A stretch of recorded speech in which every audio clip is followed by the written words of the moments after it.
Hi friends, ಎಲ್ಲರಿಗೂ ನಮಸ್ಕಾರ. ಬನ್ನಿ ಫ್ರೆಂಡ್ಸ್, ಶಾರದೆ ಸೀರಿಯಲ್ನ ಇವತ್ತಿನ ಸಂಚಿಕೆಯಲ್ಲಿ ಏನಾಗ್ತಿದೆ ಅಂತ ನೋಡ್ಕೊಬರೋಣ. ಅದಕ್ಕೂ ಮುಂಚೆ ಯಾರೆಲ್ಲ ನನ್ನ ವಿಡಿಯೋ ನೋಡ್ತಿದ್ದೀರಾ ಫ್ರೆಂಡ್ಸ್, ಅವರೆಲ್ಲ ಪುಟ್ಟದೊಂದು ಲೈಕ್ ಮಾಡಿ ಹಾಗೆ ಫಾಲೋ ಮಾಡೋದನ್ನ ಮರಿಬೇಡಿ. ಬನ್ನಿ ಸ್ಟಾರ್ಟ್ ಮಾಡೋಣ.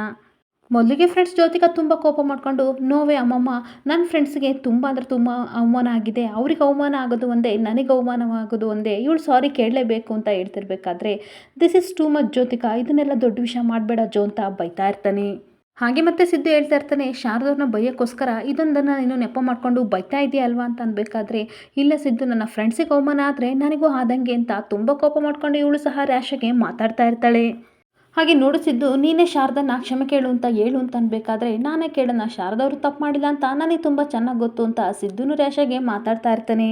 ಆಗ ವಿಮಲ ಹೇಳ್ತಾ ಇರ್ತಾಳೆ, ಶಾರದಾ ನೋಡ್ಕೊಂಡು ನಿಂತಿದೆಯಲ್ಲ, ಒಂದು ಕ್ಷಮೆ ಕೇಳಿದರೆ ಏನಾಗುತ್ತೆ, ಈ ರಗಳನೆ ಮುಗ್ದೋಗುತ್ತಲ್ವಾ ಅಂತ ಅಂದಾಗ ಈ ಕಡೆ ಶಾರದನಿಗೆ ತುಂಬ ಶಾಕ್ ಆಗ್ತಾ ಇರುತ್ತೆ. ಅಲ್ಲ ಅಮ್ಮ, ನಾನು ತಪ್ಪೇ ಮಾಡಿಲ್ಲ ಅಂಥದ್ರಲ್ಲಿ ನಾನು ಕ್ಷಮೆ ಕೇಳಬೇಕಾ ಅಂತ ಅನ್ಬೇಕಾದ್ರೆ, ನೀನು ಹೇಳೋದು ಕರೆಕ್ಟ್ ಅಮ್ಮ, ಯಾರು ದೊಡ್ಡಸ್ತಿಗೋಸ್ಕರ ನೀನು ಕ್ಷಮೆ ಕೇಳು ಅಂತ ನಾನು ಹೇಳಲ್ಲ ಅಂತ ತಾತ ಹೇಳ್ತಾ ಇರ್ತಾರೆ.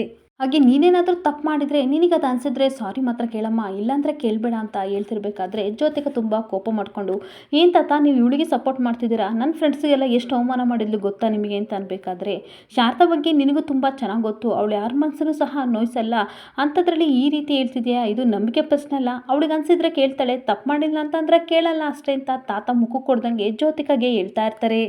ಆಗ ಪಾರಿಜಾತ ಹೇಳ್ತಿರ್ತಾಳೆ, ಗೋಲ್ಡಿ ಇದೇನು ಹೊಸ್ತಾ, ನಮ್ಮ ಮನೇಲಿ ಅವಳಿಗೆ ತಾನೇ ಮರ್ಯಾದೆ ಜಾಸ್ತಿ ಕೊಡೋದು, ನಮಗೆ ಎಲ್ಲಿ ಮರ್ಯಾದೆ ಇದೆ ಅಂತ ಅಂದಾಗ, ಮರ್ಯಾದೆ ಗಳಿಸ್ಕೊಂಡವ್ರಿಗೆ ಮಾತ್ರ ಮರ್ಯಾದೆ ಸಿಗೋದು, ಎಲ್ಲರಿಗೂ ಸಿಗಲ್ಲ ಅಂತ ಪಾರಿಜಾತನಿಗೂ ಸಹ ತಾತ ಬೈತಾ ಇರ್ತಾರೆ. ಆಗ ಜ್ಯೋತಿಕಾ ಫ್ರೆಂಡ್ಸ್ ಎಲ್ಲ, ಏನು ಜೋ ಇವಳು ಹಾಗಾದರೆ ನಮ್ಮ ಹತ್ರ ಕ್ಷಮೆ ಕೇಳಲ್ವಾ, ನಾವು ಎಲ್ಲೆಲ್ಲಿಂದ ಬಂದಿದ್ದೀವಿ ಗೊತ್ತಾ, ಈ ರೀತಿ ಮದುವೆ ಮನೆಗೆ ಬಂದು ಇನ್ಸಲ್ಟ್ ಆಗುತ್ತೆ ಅಂತ ನಮಗೆ ಗೊತ್ತಿರಲಿಲ್ಲ ಅಂತ ಹೇಳ್ತಿರ್ಬೇಕಾದ್ರೆ, ಅಲ್ಲ ಇಷ್ಟೆಲ್ಲ ನಡೀತಿದೆ ಆದರೂ ಈ ಶಾರದೆ ಏನಕ್ಕೆ ಸುಮ್ಮನೆ ನಿಂತಿದ್ದಾಳೆ ಅಂತ ಮುರಳಿ ಬೈತಾ ಇರ್ತಾನೆ. ಆಗ ಅಲ್ಲಪ್ಪ, ನೀವು ಇದೇ ರೀತಿ ಹೇಳ್ತೀರಾ ಅಂತ ಸಿದ್ದು ಹೇಳ್ತಿರ್ಬೇಕಾದ್ರೆ, ನೋಡು ಶಾರದಾ, ಯಾವಾಗಲೂ ಹೇಳ್ತಾ ಇರ್ತೀಯ ಈ ಮನೆ ಋಣ ನನ್ನ ಮೇಲಿದೆ ಅಂತ ಹೇಳ್ತಿರ್ತೀಯಲ್ಲ, ಒಂದು ಕ್ಷಮೆ ಕೇಳಿದ್ರಲ್ಲಿ ತಪ್ಪೇನಿದೆ ಅಂತ ಹೇಳ್ತಿರ್ಬೇಕಾದ್ರೆ, ಅಮ್ಮ ನೀವು ಈ ರೀತಿ ಮಾತಾಡ್ತೀರಾ ಅಂತ ಸಿದ್ದು ಕೇಳ್ತಾ ಇರ್ತಾನೆ. ಆಯ್ತಮ್ಮ, ನಾನು ಕ್ಷಮೆ ಕೇಳೋದ್ರಲ್ಲಿ ಧೈರ್ಯ ಇರಬೇಕು, ಸುಮ್ಮನೆ ನಾನು ಯಾರ ಹತ್ರನೂ ಕೇಳಲ್ಲ, ಆದರೂ ಸಹ ಧೈರ್ಯದಿಂದ ಕೇಳ್ತಾ ಕೆಲವೊಂದ್ಸಲ ಏನು ಮಾಡೋಕ್ಕಾಗಲ್ಲಮ್ಮ, ತಪ್ಪು ಮಾಡಲಿಲ್ಲ ಅಂತ ಅಂದರೂ ಕೆಲವ್ರಿಗೋಸ್ಕರ ಬದುಕಬೇಕು ಅಂತಂದರೆ ನಾವು ಕ್ಷಮೆನ ಕೇಳಬೇಕಾಗುತ್ತೆ. ಈ ಮದುವೆಗೋಸ್ಕರ ನೀವು ಎಷ್ಟು ಕಾತುರದಿಂದ ಕಾಯ್ತಾ ಇದ್ದೀರೋ ಅದೇ ರೀತಿ ಕಾತುರದಿಂದ ನಾನು ಕಾಯ್ತಾ ಇದ್ದೀನಿ. ನನ್ನಿಂದ ಈ ಮನೇಲಿ ಸುಖ ಶಾಂತಿ ನಿಮ್ಮದು ಯಾವುದು ಸಹ ಹಾಳಾಗಬಾರ್ದು, ಅದಕ್ಕೋಸ್ಕರ ನಾನು ಸಾರಿನ ಕೇಳ್ತೀನಿ ಅಂದ್ಬಿಟ್ಟು, ನನ್ನಿಂದ ತಪ್ಪಾಗಿದ್ರೆ ದಯವಿಟ್ಟು ಕ್ಷಮಿಸಿ ಅಂತ ಕೈ ಮುಗಿದು ಸಾರಿ ಕೇಳ್ತಾ ಇರಬೇಕಾದ್ರೆ, ಆ ಜ್ಯೋತಿಕಾ ಫ್ರೆಂಡ್ಸ್ ಎಲ್ಲ ತುಂಬ ಖುಷಿ ಪಡ್ತಾ ಇರ್ತಾರೆ. ಆದರೆ ಸಿದ್ದು ಮಾತ್ರ ತುಂಬ ಬೇಜಾರು ಮಾಡಿಕೊಂಡು ಶಾರದಾ ಮುಖ ನೋಡ್ತಿರ್ಬೇಕಾದ್ರೆ, ತಾತ ಬಂದು ಹೇಳ್ತಾ ಇರ್ತಾರೆ, ನಿಂದು ತುಂಬ ದೊಡ್ಡ ಮನಸ್ಸಮ್ಮ, ನೀನು ಒಳ್ಳೆ ಕೆಲಸ ಮಾಡಿದೆ, ಸರಿ ಬನ್ನಿ ಎಲ್ಲರೂ ಮುಂದಿನ ಕಾರ್ಯ ಮಾಡೋಣ, ಶಾಸ್ತ್ರಗಳು ತುಂಬ ಇದೆ ಅಂತ ಎಲ್ಲರೂ ಹೋಗ್ತಾ ಇದ್ರೆ, ಜ್ಯೋತಿಕಾ ಫ್ರೆಂಡ್ಸ್ ಎಲ್ಲ ಹೈಫೈ ಕೊಟ್ಕೊಂಡು ತುಂಬ ಎಂಜಾಯ್ ಮಾಡ್ತಾ ಇರ್ತಾರೆ. ಹಾಗೆ ಶಾರದಾ ಮುಖ ನೋಡ್ಕೊಂಡು ಮುಖನ ಒಂಥರ ಮಾಡ್ಕೊಂಡು ಕಮಾನ್ ಗರ್ಲ್ಸ್ ಅಂತ ಫ್ರೆಂಡ್ನ ಕರ್ಕೊಂಡು ಜೋ ಹೋಗ್ತಿರ್ಬೇಕಾದ್ರೆ, ಶಾರದಾ ತನ್ನ ಮನಸ್ಸಲ್ಲಿ ಹೇಳ್ಕೊತಾ ಇರ್ತಾಳೆ, ಹೇಗಿದ್ರು ಈ ಮನೆ ಬಿಟ್ಟು ಹೋಗ್ತಾ ಇದ್ದೀನಿ, ನನ್ನ ಆತ್ಮಸಾಕ್ಷಿ ವಿರುದ್ಧ ನಾನು ಕ್ಷಮೆ ಕೇಳಿರ್ಬೋದು, ಆದರೆ ನಾನು ಹೋಗೋಕ್ಕೂ ಮುಂಚೆ ಈ ಮನೆ ನೆಮ್ಮದಿ ಹಾಳಾಗಬಾರ್ದು, ಏನಾದರೂ ಆಗುತ್ತೆ ಬಿಡಿ, ಕ್ಷಮೆ ಕೇಳಿದ್ರಲ್ಲಿ ತಪ್ಪೇನಿಲ್ಲ ಅಂದ್ಕೊಂಡು ಸುಮ್ಮನಾಗ್ತಾಳೆ.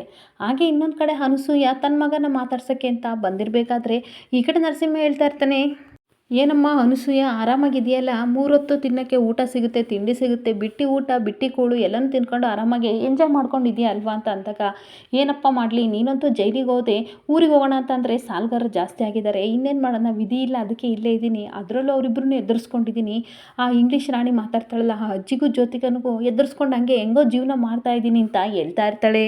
ಓ ಹಂಗೆ ಹಾಗಾದರೂ ಅಂದ್ಕೊಂಡೆ, ಈ ಕ್ರಿಮಿನಲ್ ಐಡಿ ನನಗೆ ಹೆಂಗೆ ಬಂತು ಅಂತ ಗೊತ್ತಾಯಿತು, ಬ್ಲಡ್ಡಲ್ಲೇ ಇದೆ ಅಲ್ವಾ ಅಂತ ಅಂದಾಗ, ಏನೋ ಬಿಡೋ ತಡೆಯೋ, ಬ್ಯಾಗ್ ಒಳಗಡೆ ಇದೆ ತರ್ತೀನಿ ಅಂತ ಅನ್ಬೇಕಾದ್ರೆ, ಅಮ್ಮ ಎಲ್ಲಿಗೆ ಬರ್ತೀಯಾ ಅಂತ ಕೇಳ್ತಾ ಇರ್ತಾನೆ. ಹೆಂಗಿದ್ರು ನೀನು ಹೆಂಡ್ತಿ ಕೈ ಕೊಟ್ಟಿದ್ದಾಳಲ್ಲ, ನಿನ್ನ ಜೊತೆನೇ ಬರ್ತೀನಿ ತಡೆಯೋ ಅಂದಾಗ, ನೀನು ನನ್ನ ಜೊತೆ ಬರ್ತೀಯಾ, ನಾನೇ ಕರ್ಕೊಂಡು ಹೋಗಬೇಕು ಅಂತ ಅಂದಾಗ ಅನುಸೇನ್ಗೆ ತುಂಬ ಶಾಕ್ ಆಗ್ತಾ ಇರುತ್ತೆ.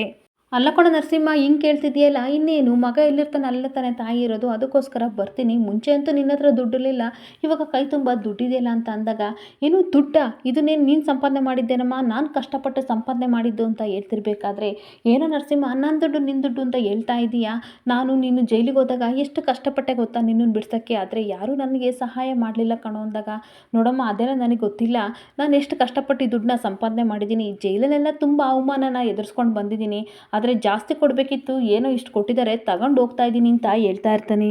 ಹಾಗೆ ನರಸಿಂಹ ಹೇಳ್ತಾ ಇರ್ತಾನೆ, ಅಲ್ಲ ನಿನ್ನನ್ನು ಕರ್ಕೊಂಡು ಹೋದ್ರೆ ನಿನ್ನ ಖರ್ಚು ಯಾರೋ ನೋಡ್ಕೋತಾರೆ ಅಂತ ಅನ್ಬೇಕಾದ್ರೆ, ಈ ಕಡೆ ಅನುಸೇನ್ಗೆ ತುಂಬ ಶಾಕ್ ಆಗ್ತಾ ಇರುತ್ತೆ. ಏನೋ ನರಸಿಂಹ ಈಗ ಹೇಳ್ತಿದ್ಯಾ ಅಂದಾಗ, ನೋಡಮ್ಮ, ನನ್ನ ಸಂಸಾರದ ಖರ್ಚೆ ತುಂಬ ಬೇಕಾದಷ್ಟಿದೆ, ಅದನ್ನು ನಾನು ನಿಭಾಯಿಸಬೇಕು, ಹೇಗಿದ್ರು ಇಲ್ಲೇ ಇದೆಯಲ್ವಾ, ಸಣ್ಣ ಪುಟ್ಟದ ಕೆಲಸ ಮಾಡಿಕೊಂಡು ಇಲ್ಲೇ ಸೆಟ್ಲಾಗು, ಹೇಗಿದ್ರು 3 ಹೊತ್ತು ಊಟ ಕೊಡ್ತಾರೆ ಅಂತ ಹೇಳ್ತಾ ಇರ್ತಾನೆ. ಅಲ್ಲ ಕಣೋ ಅಮ್ಮನಿಗೆ ಈ ರೀತಿ ಮಾತಾಡ್ತಿದೀಯ ಅಂದಾಗ, ನೋಡಮ್ಮ ಈ ಮನೆ ಒಂಥರ ಧರ್ಮಛತ್ರ ಇದ್ದಂಗೆ, ಬೀದಿಲಿ ಹೋಗೋರಿಗೆಲ್ಲರಿಗೂ ಸಹ ಆಶ್ರಯ ಕೊಡ್ತಾರೆ. ಹಾಗೆ ನಿನ್ನನ್ನು ಹಾಗೆ ಅಂದ್ಕೊಂಡು ಸೇರ್ಕೊಂಡಿದ್ದಿ, ಹೇಗಿದ್ರು ಆ ಶಾರದನಿಗೆ ಕೊಟ್ಟಿದ್ದಾರೆ ಅಂದಮೇಲೆ ನಿನಗೆ ಕೊಡಲ್ವಾ ಅಂತ ಅಂದಾಗ ಅನಸೂಯನ ಕಣ್ಣಲ್ಲಿ ನೀರು ಬರ್ತಾ ಇರುತ್ತೆ. ಅಲ್ಲ ಕಣೋ ನರಸಿಂಹ, ಈ ರೀತಿ ಮಾತಾಡ್ತಿದೆಯಲ್ಲೋ, ಅಮ್ಮನ ಜೊತೆ ಹಿಂಗೇನೋ ಮಾತಾಡೋದು, ಊರಲ್ಲಿ ನೋಡಿದರೆ ಹಂಗೆ ಒಂಟಿಯಾಗಿ ನನ್ನನ್ನು ಬಿಟ್ಬಿಟ್ಟು ಬಂದೆ, ಇವಾಗ ಕೈ ತುಂಬ ದುಡ್ಡಿದ್ರು ನನ್ನನ್ನು ಸಾಕಲ್ಲ ಅಂತ ಹೇಳ್ತಿದೆಯಲ್ಲೋ ಅಂತ ಅನ್ಬೇಕಾದ್ರೆ, ನೋಡಮ್ಮ ಈ ರೀತಿ ಎಮೋಷನಲ್ ಆಗಿ ನನ್ನನ್ನು ಬ್ಲ್ಯಾಕ್ ಮೇಲ್ ಮಾಡಬೇಡ. ನೋಡಮ್ಮ ಇರುವಷ್ಟು ದಿನ ಇರು, ಇಲ್ಲ ಅಂತಂದರೆ ನಿನ್ನ ದಾರಿ ನೀನು ನೋಡ್ಕೋ, ಸುಮ್ಮನೆ ಭೂಮಿಗೆ ಬಾರಾಗಿ ಏನಕ್ಕೆ ಇರ್ತೀಯ ಅಂತ ಅಂದಾಗ ಅನುಸೇನಿಗೆ ತುಂಬ ಶಾಕ್ ಆಗಿ ಕಣ್ಣೀರು ಹಾಕೊಂಡು ತನ್ನ ಮಗನ ಮುಖನ ನೋಡ್ತಾ ಇರ್ತಾಳೆ. ಹಾಗೆ ಅನುಸೂಯ ಕಣ್ಣೀರು ಹಾಕೊಂಡು ಹೇಳ್ತಾ ಇರ್ತಾಳೆ, ದಯವಿಟ್ಟು ಅರ್ಥ ಮಾಡ್ಕೊಳ್ಳೋ, ನನ್ನ ನಡುನೀರಲ್ಲಿ ಕೈ ಬಿಟ್ಟು ಹೋಗ್ಬೇಡ, ನಿನ್ನನ್ನು ಅದನ್ನು ಕೊಡಿಸು ಇದನ್ನು ಕೊಡಿಸು ಅಂತ ಏನೂ ಕೇಳಲ್ಲ ಕಣೋ, ನನ್ನ ಪಾಡಿಗೆ ನಾನು ಇದ್ಬಿಡ್ತೀನಿ, ನಿನ್ನ ಕೈ ಮುಗಿದು ಕೇಳ್ಕೊತೀನಿ ತಾನೋ ಅಂತ ಕಣ್ಣೀರು ಹಾಕೊಂಡು ಬೇಡ್ತಾ ಇರ್ತಾಳೆ. ಹಾಗೆ ಕೈ ಮುಗಿದು ಬೇಡ್ತಾ ಇರಬೇಕಾದ್ರೆ ಬಿಡಮ್ಮ ನನ್ನ ಕೈನ ಅಂತ ಅಂದ್ಕೊಂಡು ಜೋರಾಗಿ ತಳ್ಳಿದ ತಕ್ಷಣ ಈ ಕಡೆ ಅನಸೂಯೆ ಬೀಳ್ತಾ ಇರ್ತಾಳೆ. ಅಷ್ಟೊತ್ತಿಗೆ ಶಾರದಾ ಬಂದು ಹಿಡ್ಕೋತಾಳೆ. ಹಾಗೆ ಸಡನ್ನಾಗಿ ಹಿಡ್ಕೊಂಡು ಮುಂದೆ ಬಂದು ತುಂಬ ಕೋಪ ಮಾಡ್ಕೊಂಡು ನರಸಿಂಹ ಮುಖ ನೋಡ್ತಿರ್ಬೇಕಾದ್ರೆ ನರಸಿಂಹ ಮಾತ್ರ ನಗಾಡ್ಕೊಂಡು, ಏನು ಮಿಸ್ ಶಾರದಾ ಅವರೇ, ನಿಮ್ಮ ಬಾಯ್ ಫ್ರೆಂಡ್ ಮದುವೆ ಅಂತ ಕೇಳಿ ನನಗಂತೂ ತುಂಬ ಅಂದರೆ ತುಂಬ ಬೇಜಾರಾಗ್ತಿದೆ ಅಂತ ಹೇಳ್ತಾ ಇರ್ತಾನೆ.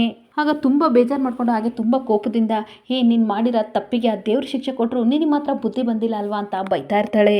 ಅಲ್ಲ ನೀನು ಯಾಕೋ ಇಲ್ಲಿಗೆ ಬಂದೆ ಅಂತ ಅಂದಾಗ, ಆದರೂ ಶಾರದಾ ನನಗೆ ತುಂಬ ಬೇಜಾರಾಗ್ತಾ ಇದೆ, ಇದ್ದಿದ್ದೊಬ್ಬನ ಗಂಡನ ಅವನು ಬಿಟ್ಟು ಜೈಲಿಗೆ ಕಳಿಸ್ದೆ, ಡೈವರ್ಸು ತೊಗೊಂಡೆ, ಇವಾಗ ನಿನ್ನ ಬಾಯ್ ಫ್ರೆಂಡು ಬೇರೆ ಮದುವೆ ಆಗ್ತಿದ್ದೇನೆ, ಹೆಂಗೆ ಇದೆಯಾ ಅಂತ ಕೇಳ್ತಾ ಇರ್ತಾನೆ.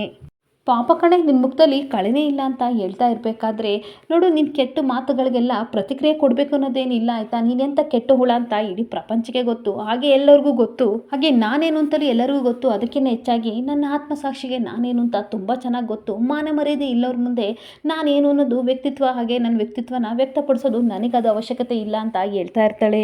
ನಿನಗೆ ಮಾನ ಮರ್ಯಾದೆ ಇಲ್ಲ ಅನ್ನೋದು ತುಂಬ ಚೆನ್ನಾಗಿ ಗೊತ್ತು ಅಂದಾಗ ಏನು ಹೇಳ್ತಿದ್ಯಾ ಅಂದಾಗ, ಸರಿಯಾಗಿ ಹೇಳ್ತಾ ಇದ್ದೀನಿ, ಇಷ್ಟು ದಿನ ಬರೀ ಮಾನ ಮರ್ಯಾದೆ ಇಲ್ಲ ಅಂತ ಅಂದ್ಕೊಂಡೆ, ಆದರೆ ಎತ್ತು ತಾಯಿನ ಈ ರೀತಿ ತಳ್ತಾ ಇದೆಯಲ್ಲ, ನಿನಗೆ ಮನುಷ್ಯತ್ವನೇ ಇಲ್ಲ ಅಂದಾಗ ಏನೇ ಆಗಲಿ ನಿನ್ನ ಕೊಬ್ಬು ಮಾತ್ರ ಕರಗಿಲ್ಲ ಕಣೆ ಒಂಚೂರುವೆ ಅಂತ ಬೈತಾ ಇರ್ತಾನೆ. ನೋಡು ಮತ್ತೆ ಈ ಮಾನ ಮರ್ಯಾದೆ ಮನುಷ್ಯತ್ವ ಎಲ್ಲ ನೀನೇ ಇಟ್ಕೋ, ನನಗೇನು ಬೇಡ ಆಯಿತಾ, ನಾನು ಇವಾಗ ಬರ್ತೀನಿ ಅಷ್ಟೇ, ಬರಲ್ಲ ಅಂತ ಅನ್ಬೇಕಾದ್ರೆ ನೀನು ಎಂಥ ಮನುಷ್ಯತ್ವ ಇಲ್ದನೋ ಅಂತ ಬೈತಾ ಇರ್ತಾಳೆ. ಅಲ್ಲ ಎತ್ತು ತಾಯಿನ ಈ ರೀತಿ ಬಿಟ್ಟೋಗ್ತಿದೆಯಲ್ಲ, ನಿನಗೆ ನಾಚಿಕೆ ಮಾನ ಮರ್ಯಾದಿಲ್ವಾ, ನೀನೊಬ್ಬ ದೊಡ್ಡ ನೀಚ ಅಂತ ಹೇಳ್ತಾ ಇರಬೇಕಾದ್ರೆ ನೀನು ಹೇಳ್ತಿದೆಯಲ್ವ ನೀಚ ಅಂತ ಅಂದಮೇಲೆ ನನಗೇನು ಇಲ್ಲ ಅಂತ ನರಸಿಂಹ ನಗಾಡ್ತಾ ಇರ್ತಾನೆ. ಹಾಗೆ ನೀನು ತುಂಬ ಒಳ್ಳೆಳು ಅಂತ ಜಗತ್ತೇ ಸರ್ಟಿಫಿಕೇಟ್ ಕೊಟ್ಟಿದೆಯಲ್ಲ, ನೀನೇ ಏನಾದರೂ ಮಾಡು ಅಂತ ಅನ್ಬೇಕಾದ್ರೆ ಅನಸೂಯ ಕಣ್ಣೀರು ಹಾಕೊಂಡು, ಪ್ಲೀಸ್ ಕೊಡೋ ನರಸಿಂಹ, ನನ್ನ ಬಿಟ್ಟು ಹೋಗ್ಬೇಡ, ನನ್ನ ಕರ್ಕೊಂಡು ಹೋಗು ಅಂದಾಗ ಅಮ್ಮ ನನ್ನನ್ನು ಬ್ಲ್ಯಾಕ್ ಮೇಲ್ ಮಾಡಬೇಡ ಅಂತ ಮತ್ತೆ ಅಮ್ಮನ್ನ ತಳ್ಳಿ ತನ್ನ ಪಡಿಗೆ ತಾನು ಚಕ್ಕಿಡ್ಕೊಂಡು ಖುಷಿಯಿಂದ ಹೋಗ್ತಾ ಇರ್ತಾನೆ. ನರಸಿಂಹ ಅಂತ ಕಣ್ಣೀರು ಹಾಕೊಂಡು ಹಾಗೆ ಕೆಳಗಡೆ ಬಿದ್ದುಬಿಡ್ತಾಳೆ. ಅತ್ತೆ ಅಂತ ಇವಳು ಸಮಾಧಾನ ಮಾಡ್ತಾ ಇರ್ತಾಳೆ. ಅತ್ತೆ ಪ್ಲೀಸ್ ಸಮಾಧಾನ ಮಾಡ್ಕೊಳ್ಳಿ ಅಂತ ಹೇಳ್ತಾ ಇರಬೇಕಾದ್ರೆ, ಇಂಥ ಮಗನಿಗೆ ಜನ್ಮ ಕೊಟ್ಟನಲ್ಲ, ಹೊತ್ತು ಸಾಕಿ ಕೆಲ್ಸಕ್ಕೆ ಹೋಗಂಗೆ ಮಾಡಿದೆ, ನನ್ನನ್ನೇ ಬೀದಿ ಪಾಲ್ ಮಾಡ್ದೆ ಅಂದಾಗ, ಅತ್ತೆ ಅದು ನಿಮ್ಮ ತಪ್ಪಲ್ಲ, ಎತ್ಬಿಟ್ಟು ನೀವು ಕರ್ತವ್ಯನ ನೀವು ಮಾಡಿದ್ದೀರಾ, ಆದರೆ ಅಡ್ಡದಾಡಿ ಇದ್ದಿದ್ದು ಅವನ ತಪ್ಪು ಅಂತ ಹೇಳ್ತಾ ಇರ್ತಾಳೆ. ನನಗಿವಾಗ ಯಾರು ದಿಕ್ಕು ಶಾರದಾ ಅಂತ ಕಣ್ಣೀರು ಹಾಕ್ತಿರ್ಬೇಕಾದ್ರೆ, ನಾನಿದ್ದೀನಿ ಅತ್ತೆ ಅಂತ ಹೇಳ್ತಿರ್ಬೇಕಾದ್ರೆ ಅನಸೂಯ ತುಂಬ ಖುಷಿ ಪಡ್ತಾ ಇರ್ತಾಳೆ. ನನ್ನನ್ನು ಇನ್ಮೇಲೆ ಸೊಸೆ ಅಂತ ಅನ್ಕೋಬೇಡಿ, ಮಗಳು ಅಂತ ಅಂದ್ಕೊಳ್ಳಿ, ನೀವು ನಾನು ಏನಿದ್ರು ನನ್ನ ತಾಯಿ ಅಂತ ಅನ್ಕೋತೀನಿ ಅಂತ ಅಂದಾಗ ಅನಸೂಯ ತುಂಬ ಖುಷಿ ಪಡ್ತಾ ಇರ್ತಾಳೆ. ನಾನು ಎತ್ತ ತಾಯಿ ಅಂತೂ ನೋಡಿಲ್ಲ, ನಿಮ್ಮ ಋಣದಲ್ಲೇ ನಾನು ತುಂಬ ದಿನ ಇದ್ದೀನಿ ಅತ್ತೆ, ದಯವಿಟ್ಟು ನನ್ನನ್ನು ಕ್ಷಮಿಸಿ, ಇವಾಗಾದರೂ ನಿಮ್ಮನ್ನು ಸಾಕೋಕ್ಕೆ ಹಾಗೆ ನಿಮ್ಮ ಜೊತೆ ಇರೋಕ್ಕೆ ಆ ದೇವರು ಒಂದು ಅವಕಾಶನ ಮಾಡಿಕೊಟ್ಟಿದ್ದಾನೆ, ಆ ಋಣನ ನಾನು ತೀರಿಸ್ತೀನಿ, ಇನ್ಮೇಲೆ ಈ ಮನೆ ಬಿಟ್ಟು ಹೋದ್ರೂ ಚಿಂತೆ ಇಲ್ಲ, ದೀಪು ಮತ್ತು ನಿಮ್ಮ ಜವಾಬ್ದಾರಿ ನಂದು ಅಂತ ಅಂದಾಗ ಶಾರದಾ ಅಂತ ಈ ಕಡೆ ಅನಸೂಯ ತಪ್ಕೊಂಡು ಕಣ್ಣೀರಾಗ್ತಾ ಇರ್ತಾಳೆ. ಹಾಗೆ ಶಾರದಾಗ ಕೈ ಮುಕ್ಕೊಂಡು ಹಾಗೆ ತಪ್ಕೊಂಡು ಕಣ್ಣೀರಾಗ್ತಿರ್ಬೇಕಾದ್ರೆ, ಬನ್ನಿ ಅತ್ತೆ ಅಂತ ಸಮಾಧಾನ ಮಾಡಿಕೊಂಡು ಶಾರದಾ ಮನೆಯೊಳಗಡೆ ಕರ್ಕೊ ಬರ್ತಾ ಇರ್ತಾಳೆ. ಇನ್ನೊಂದು ಕಡೆ ಸುಮಿತ್ರಾ ತುಂಬ ಖುಷಿಯಿಂದ ಹಾಡಾಡ್ಕೊಂಡು ಈ ಕಡೆ ಹೂ ಕಟ್ತಾ ಇರಬೇಕಾದ್ರೆ ಅಲ್ಲಿ ಆರತಿನೂ ಬರ್ತಾಳೆ. ಆದರೆ ದೀಪಪುಟ್ಟ ತುಂಬ ಬೇಜಾರಾಗಿ ಬಂದು ಕೂತ್ಕೊಂಡು, ಯಾವ ಹಾಡು ಹಾಡ್ತಿದ್ದೀರಾ, ಇದು ಯಾವುದು ಸಾಂಗು ಅಮ್ಮಮ್ಮ ಅಂತ ಅನ್ಬೇಕಾದ್ರೆ, ಇದು ಹೆಣ್ಣು ಮದುವೆ ಆಗಿ ಮನೆಗೆ ಹೋಗ್ತಾಳಲ್ಲ ಆವಾಗ ಹಾಡೋ ಸಾಂಗು, ಯಾಕೆಂತಂದರೆ ಮದುವೆ ಆದಮೇಲೆ ಅತ್ತೆ ಮನೆ ಏನು ಗೊತ್ತಿರಲ್ವಲ್ಲ, ಅದಕ್ಕೆ ಈ ರೀತಿ ಪರಿಸ್ಥಿತಿ ಇರುತ್ತೆ ಅಂತ ಹಾಡು ಹೇಳ್ತಿದ್ದೀನಿ ಅಮ್ಮಮ್ಮ ಅಂತ ಹೇಳ್ತಾ ಇರ್ತಾಳೆ. ಹಾಗೆ ಏನು ಗೊತ್ತಾ ಬಂಗಾರಿ, ಮೊದಲನೇ ದಿನ ಸೊಸೆಯಾಗಿ ಹೋದವಳಿಗೆ ಎಲ್ಲದೂ ಹೊಸ್ದಾಗಿರುತ್ತೆ, ಹೊಸ ಮನೆ ಜನ ಹಾಗೆ ಹೊಸ ಬದುಕು ಎಲ್ಲದೂ ಹೊಸ್ದಾಗಿರುತ್ತೆ. ಎರಡನೇ ದಿನ ಅವಳು ಸ್ವಲ್ಪ ಅಡ್ಜಸ್ಟ್ ಆಗ್ತಾಳೆ, ಹಾಗೆ ದಿನ ಕಳೆದಂತೆ ಅವಳು ಎಲ್ಲರಿಗೂ ಅಡ್ಜಸ್ಟ್ ಆಗ್ತಾ ಹೋಗ್ತಾಳೆ ಅಂದಾಗ, ನೈಸ್ ಅತ್ತೆ, ನನಗೆ ಈ ಹಾಡಿನ ಮೀನಿಂಗೇ ನನಗೆ ಗೊತ್ತಿರಲಿಲ್ಲ ಅಂತ ಆರತಿ ಹೇಳ್ತಾ ಇರ್ತಾಳೆ. ಆಗ ಆರತಿ ಕೇಳ್ತಾ ಇರ್ತಾಳೆ, ಅತ್ತೆ ನೀವು ಈ ಮನೆಗೆ ಮದುವೆಗೆ ಬಂದಾಗ ನಿಮಗೂ ಇಷ್ಟೇ ಬೇಜಾರಾಗ್ತಿತ್ತ ಅಂದಾಗ, ಹೌದಮ್ಮ ತುಂಬ ಬೇಜಾರಾಗ್ತಿತ್ತು, ಆದರೆ ಎಲ್ಲರಿಗೂ ಜ್ಯೋತಿಕನ್ ಥರ ಅದೃಷ್ಟ ಸಿಕ್ಕಲ್ಲ, ನೋಡು ಜ್ಯೋತಿಕನ್ಗೆ ಇದೇ ಮನೇಲಿ ಗಂಡು ಹಾಗೆ ಎಲ್ಲರೂ ಪರಿಚಯ ಇದೆ, ಹಂಗಾಗಿ ಅವಳಿಗೆ ಟೆನ್ಷನ್ ಇರಲ್ಲ, ನಾನು ಈ ಮನೆಗೆ ಮದುವೆಗೆ ಬಂದಾಗ ತುಂಬ ಬೇಜಾರಾಗ್ತಿತ್ತು, ಆದರೆ ಇವಾಗ ನೋಡು ತುಂಬ ಅಡ್ಜಸ್ಟ್ ಆಗಿದ್ದೀನಿ, ಇವಾಗ ಬೇರೆ ಮನೆಗೆ ಹೋದರೆ ಎಷ್ಟೊತ್ತಿಗೆ ನನ್ನ ಮನೆಗೆ ಹೋಗ್ತೀನಿ ಅನ್ನೋ ಅಷ್ಟು ಫೀಲಿಂಗ್ ನನಗೆ ಬರುತ್ತೆ ಅಂತ ಖುಷಿಯಿಂದ ಈ ಕಡೆ ಸುಮಿತ್ರಾ ಹೇಳ್ತಿರ್ಬೇಕಾದ್ರೆ ಇಂಟ್ರೆಸ್ಟಿಂಗ್ ಅಲ್ವಾ ಅತ್ತೆ ಅಂತ ಆರತಿ ಕೇಳ್ತಾ ಇರ್ತಾಳೆ. ಅಮ್ಮಮ್ಮ ಇಷ್ಟೊಂಥರ ಊತಾಂಡು ಏನು ಮಾಡ್ತಿದ್ದೀರಾ ನೀವು ಅಂತ ಅನ್ಬೇಕಾದ್ರೆ, ನಾಳೆಯಿಂದ ಮತ್ತೆ ಶಾಸ್ತ್ರಗಳೆಲ್ಲ ಶುರುವಾಗುತ್ತಲ್ಲ, ಅದಕ್ಕೋಸ್ಕರ ಎಲ್ಲ ಹೊರಗಡೆಯಿಂದ ತಂದರೆ ಚೆನ್ನಾಗಿರಲ್ಲಮ್ಮ, ಇದೆಲ್ಲ ನಮ್ಮ ಗಾರ್ಡನಲ್ಲಿರೋದು, ಅದಕ್ಕೋಸ್ಕರ ಹಾರನ ಹಾಡಿ ರೆಡಿ ಮಾಡ್ತಿದ್ದೀನಿ ಅಂತ ಸುಮಿತ್ರಾ ದೀಪುಗೆ ಹೇಳ್ತಾ ಇರ್ತಾಳೆ. ಹಾಗೆ ದೀಪು ನೋಡ್ಬಿಟ್ಟು ಏನಕ್ಕೆ ಡಲ್ಲಾಗಿದೆಯಾ ಅಮ್ಮಮ್ಮ, ಏನು ನಿಜ ಹೇಳು ಅಂದಾಗ, ಏನೂ ಇಲ್ಲ ಅಂದಾಗ ನನ್ನ ಕಣ್ಣಲ್ಲಿ ಕಲ್ಲಿಟ್ಟು ಹೇಳು ಪುಟಾಣಿ ಅಂತ ಅನ್ಬೇಕಾದ್ರೆ ತುಂಬ ಬೇಜಾರಾಗ್ತಿದೆ ಅಂತ ಹೇಳ್ತಾ ಇರ್ತಾಳೆ. ಆಗಲೇ ನೀನು ಅಜ್ಜಿ ಜೊತೆ ಮಾತಾಡ್ತಿದ್ದೆಲ್ಲ ಏನಾಯ್ತು ಹೇಳು ದೀಪು ಅಂತ ಆರತಿ ಕೇಳ್ತಿರ್ಬೇಕಾದ್ರೆ, ಪಾರಿಜಾತ ಅಜ್ಜಿ ಹೇಳಿದ್ರು ಇನ್ಮೇಲೆ ಸಿದ್ದು ಫ್ರೆಂಡ್ ರೂಮಿಗೆ ಹೋಗ್ಬಾರ್ದಂತೆ, ಹೋಮ್ವರ್ಕ್ ಮಾಡಿಸ್ಕೊಳ್ಳೋಕೆ ಹೆಲ್ಪ್ ತಗೋಬಾರ್ದಂತೆ, ಆಟನೂ ಆಡಬಾರ್ದಂತೆ ಅಂತ ಎಲ್ಲ ಹೇಳ್ತಿರ್ಬೇಕಾದ್ರೆ ಅಷ್ಟೊತ್ತಿಗೆ ಸಿದ್ದು ಬರ್ತಾನೆ. ಅವನು ದೀಪು ಮಾತು ಕೇಳ್ಕೊಂಡು ತುಂಬ ಬೇಜಾರಾಗಿ ನಿಂತ್ಕೋತಾನೆ. ಹಾಗೆ ಈ ಕಡೆ ಶಾರದನೂ ಹಾಗೆ ಕೇಳ್ಕೊಂಡು ನಿಂತ್ಕೋತಾಳೆ. ಇನ್ನೊಂದು ಕಡೆ ಈ ಕಡೆ ಅನಸೂಯೆನೂ ಸಹ ಕೇಳ್ಕೊಂಡು ಹಾಗೆ ನಿಂತ್ಕೊಂಡಿರ್ಬೇಕಾದ್ರೆ ಸುಮಿತ್ರಾ ಹೇಳ್ತಾ ಇರ್ತಾಳೆ, ಅದಕ್ಕೆಲ್ಲ ಬೇಜಾರು ಮಾಡ್ಕೋಬೇಡ ಪುಟ್ಟ, ಅಜ್ಜಿ ಆ ರೀತಿ ಎಲ್ಲ ಹೇಳಿರಲ್ಲ, ಜಾಸ್ತಿ ಟೈಮ್ ಸ್ಪೆಂಡ್ ಮಾಡ್ತಿರ್ಬೇಕಾದ್ರೆ ನೀನು ಹೋಗ್ಬಾರ್ದು ಅಂತ ಹೇಳಿದ್ದಾರೆ ಅಂತ ಅಂದಾಗ, ಏನು ಮಾತಾಡ್ತಿರ್ತಾರೆ ಅವರಿಬ್ಬರು ರೂಮಲ್ಲಿ, ಯಾಕೆ ಹೋಗ್ಬಾರ್ದು ಅಂತ ಅನ್ಬೇಕಾದ್ರೆ ಸುಮಿತ್ರನಿಗೆ ತಲೆ ಕೆಟ್ಟೋಗ್ತಾ ಇರುತ್ತೆ. ನೀನು ಚಿಕ್ಕವಳು, ನಿನಗೇನು ಗೊತ್ತಾಗಲ್ಲ, ಅದಕ್ಕೆ ಆ ರೀತಿ ಹೇಳಿದ್ದಾರೆ, ಆದರೆ ನೀನು ಸಿದ್ದು ಫ್ರೆಂಡ್ ಜೊತೆ ನೀನು ಇರ್ಬೋದು, ಆಟ ಆಡ್ಬೋದು, ಜೊತೆಗೆ ಮಲ್ಕೋಬೋದು, ಹಾಗೆ ಎಲ್ಲ ಕೆಲಸನೂ ಮಾಡಿಸ್ಕೋಬೋದು, ಟೆನ್ಷನ್ ತೊಗೋಬೇಡ ಅಂತ ಸಮಾಧಾನ ಮಾಡ್ತಾ ಇರ್ತಾಳೆ. ಹಾಗೆ ಮತ್ತೆ ಹೇಳ್ತಾ ಇರ್ತಾಳೆ, ಒಂದು ಕೆಲಸ ಮಾಡು ಬಂಗಾರ, ಸ್ವಲ್ಪ ದಿನ ಸಿದ್ದು ರೂಮ್ ಹತ್ರ ನೀನು ಹೋಗಲೇಬೇಡ ಆಯಿತಾ, ಸಿದ್ದು ಹೊರಗಡೆ ಬಂದಮೇಲೆ ನೀನು ಅವನ ಜೊತೆ ಆಟ ಆಡು, ಖುಷಿಯಾಗಿರು, ಹೋಮ್ವರ್ಕ್ ಎಲ್ಲ ಮಾಡ್ಕೊ ಅಂತ ಅನ್ಬೇಕಾದ್ರೆ ದೀಪು ತುಂಬ ಬೇಜಾರು ಮಾಡ್ಕೋತಾ ಇರ್ತಾಳೆ. ಅಯ್ಯೋ ಬಂಗಾರ, ನೀನು ಈ ರೀತಿ ಇರಬೇಡ, ನಗಾಡಬೇಕು, ಹಾಗಿದ್ರೆ ನೀನು ತುಂಬ ಚೆನ್ನಾಗಿ ಕಾಣ್ತೀಯ ಅಂತ ಚಪ್ಪಗುಳಿ ಕೊಡ್ತಾ ಇರಬೇಕಾದ್ರೆ ದೀಪು ಪುಟ್ಟ ನಗಾಡ್ತಾ ಇರ್ತಾಳೆ. ಹಾಗೆ ಸಮಾಧಾನ ಮಾಡಿಕೊಂಡು ಹೂವನ್ನ ಕಟ್ತಾ ಇರ್ತಾಳೆ.